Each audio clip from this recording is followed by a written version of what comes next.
Hi, this is Troxel. In today's tutorial, we're going to look at selecting events in certain ways based on a request from the forums. And so we're going to actually look at three different scripts. First of all, we're going to look at selecting tracks and then deselecting all events on those tracks. And then we're going to look at selecting events on all tracks but deselecting the track themselves.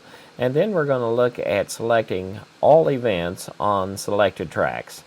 So these are three different variations of kind of the same script, so we're going to look at all of them together. And so let's take a look and see how we can do that. Here's the first variation that we're going to look at. In this variation, we're going to deselect all tracks and then make sure every event on every track is selected. So to do that, first of all, we have all of our standard stuff up here at the top down through the my Vegas equals Vegas. And then we're going to do a for each, and we're going to go through every track. So track, and myvegas.project.tracks. First thing we're going to do is deselect the track. So mytrack.selected equals false.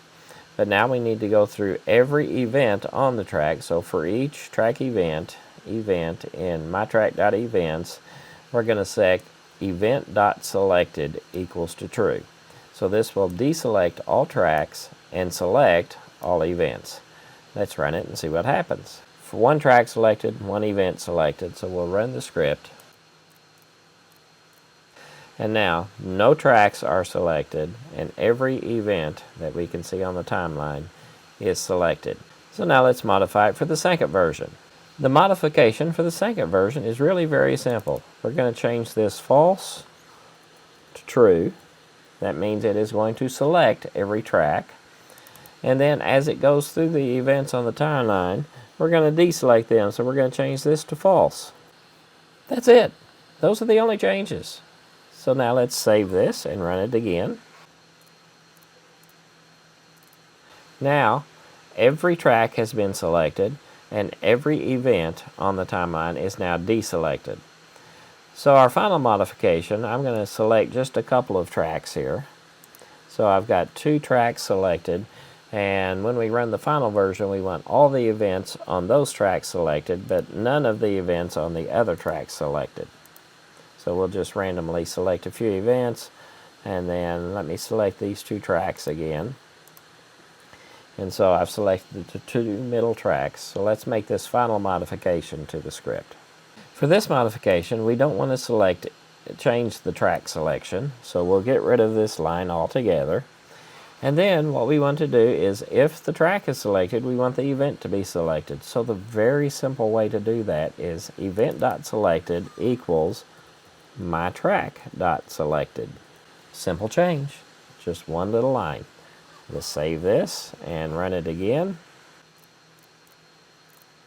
And now you can see everything on those two tracks have been selected, but everything not on those two tracks are not selected. So as you can see, we had multiple versions, but there were just really minor changes between the three versions to get the proper selections made.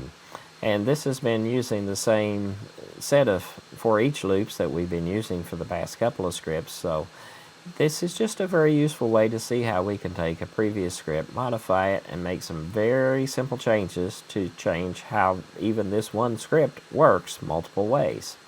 So I hope you find this tutorial useful. Let me know what else you'd like to see in the future. Subscribe, like, and we'll see you in the next tutorial. Please sign up at www.JETDV.com and subscribe on YouTube to get further notifications on when new videos are presented.